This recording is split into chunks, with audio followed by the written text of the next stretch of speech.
All right, let's just dive right into this explainer and set the stage for a really unprecedented look at the massive controversies defining the 2026 World Cup. We're going to break down the complex and honestly kind of crazy layers of what actually happened behind the scenes, far, far away from the goals and the glory. It's the question absolutely everyone is asking, right? How did the greatest show on Earth, a tournament historically capable of uniting the entire globe, become so bogged down by all these simultaneous, totally bizarre disruptions? Well, as we dig into the details today, you're going to see a very clear pattern of administrative choices, political friction, and aggressive financial strategies that essentially reshaped the entire tournament experience. Section 1. Bizarre on-pitch disruptions. Let's start at the very surface of the iceberg here with the visceral, super confusing moments you probably actually witnessed during the matches. And this completely perfectly illustrates the stark contrast we saw playing out in real time. Picture this. On one side, we have the reality of the Ghana versus Panama match in Toronto. It's 18 degrees Celsius, it is absolutely pouring rain, and fans are shivering in raincoats. And on the other side, a strictly enforced corporate-mandated hydration break. I mean, broadcasters like Fox even began shifting their language on air, simply calling them match breaks. It became abundantly clear to all of us watching that this had literally absolutely nothing to do with player health and everything to do with forcefully inserting commercial breaks into a sport that traditionally just flows without them. And look, the reaction from the stands was immediate. I want to read you this direct quote because it perfectly grounds all this corporate data in the authentic frustration of the fans. Total momentum killer. They're normalizing this so fast it's scary. We must protest this shit. I mean, fans were forced to sit there in the freezing rain while blaring ads played on the giant stadium screens. Stats analysts even started pointing out that these breaks were entirely killing the momentum of play, giving teams that were totally under the cosh a free pass to regroup. Moving on to Section 2, political interference and refereeing. Because those strange on-pitch commercial moments, they very quickly bled into some unprecedented geopolitical friction and pretty serious refereeing disputes. Beyond the massive logistical headaches of, delayed matches due to incredibly poor weather planning, the tournament was just hammered with heavy accusations that really stripped away some of the inherent beauty of the game.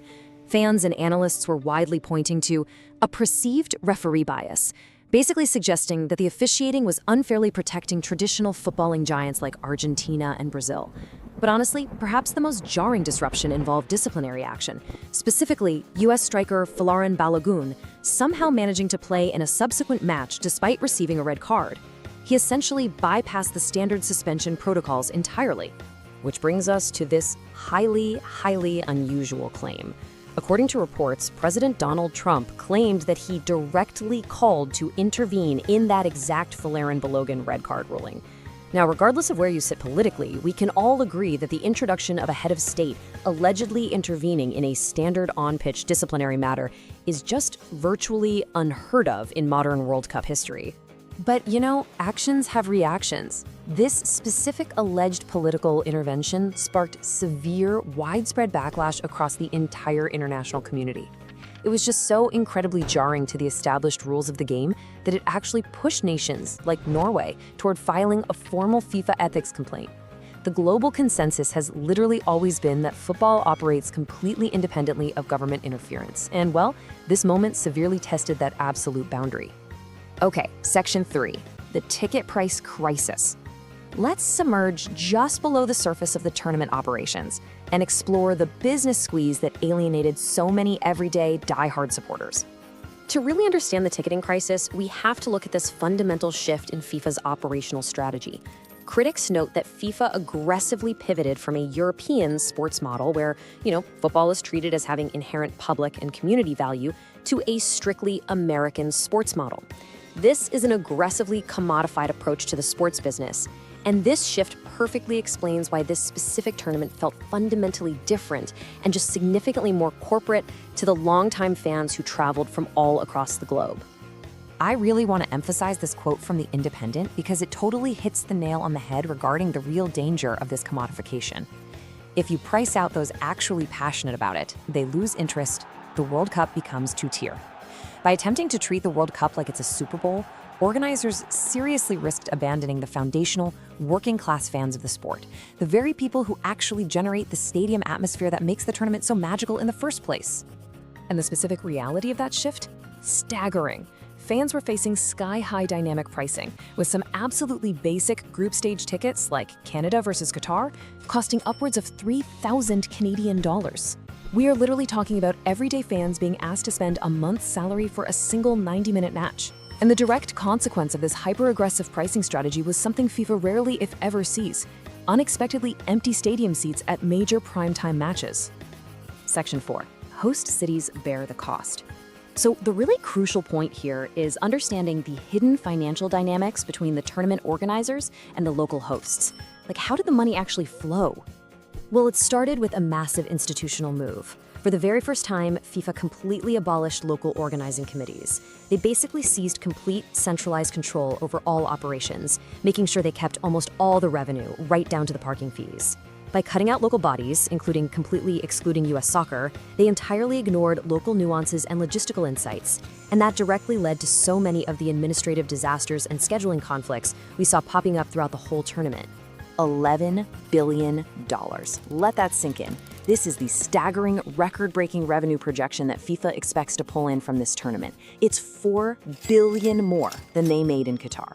With financial reserves already sitting in the billions, critics point out that FIFA could have easily slashed ticket prices to ensure full, loud stadiums, and still walked away with a massive, record-breaking profit. But then, compare that $11 billion to this contrasting reality: $250 million. While FIFA takes home the $11 billion in revenue, this $250 million represents the massive collective debt hole that was essentially just dumped right onto the individual host cities. The cities themselves were forced to pick up almost all the localized costs for immense security operations and massive infrastructure upgrades. Which perfectly sets up this incredibly telling insider perspective from a veteran official. Nobody is there to tell them the local nuances. When you have a massive, hulking global machine operating totally top-down, completely insulated from any local input, you get exactly what we saw: a highly lucrative yet deeply flawed logistical execution that at the end of the day ultimately punishes the very cities gracious enough to host the event. Section 5. Gianni Infantino's power play. Finally, let's hit the absolute deepest current of our iceberg today: the institutional power machine and the looming FIFA elections that were dictating so much of this behavior. Because operating quietly behind every single match, every forced commercial break, and every sky-high ticket price was an overarching political civil war.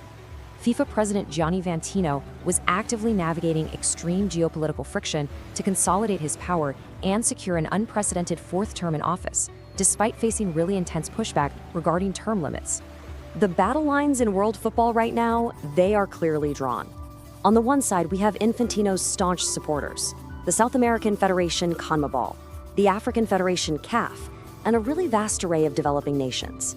And then, on the other side, you have his fierce detractors, largely centered in Europe. We're talking UEFA, with heavy vocal opposition from historical powerhouses like Germany, and of course, Norway, who we talked about earlier regarding those serious ethics complaints. So what do the mechanics of his re-election campaign actually look like? Well, they're highly calculated. By using the tournament's massive revenues for wealth redistribution among developing nations, Infantino effectively guarantees their votes, reportedly securing the backing of up to 200 nations. It's a numbers game. However, the tension on the global stage remained highly visible. I mean, even during the final prize distribution, awkward global power struggles were just on full display.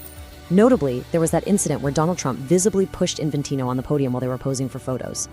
Which, after all of this, leaves us with one final, incredibly important question. Has the beautiful game finally become just too expensive for its own fans? We've unpacked the hydration breaks that just serve as ad space, the unprecedented political interventions, the massive localized debt, and the staggering ticket prices driven by a centralized grab for power and revenue. It certainly leaves you pondering what the future of this sport really looks like, doesn't it? Thank you so much for joining me on this explainer, and we'll catch you next time.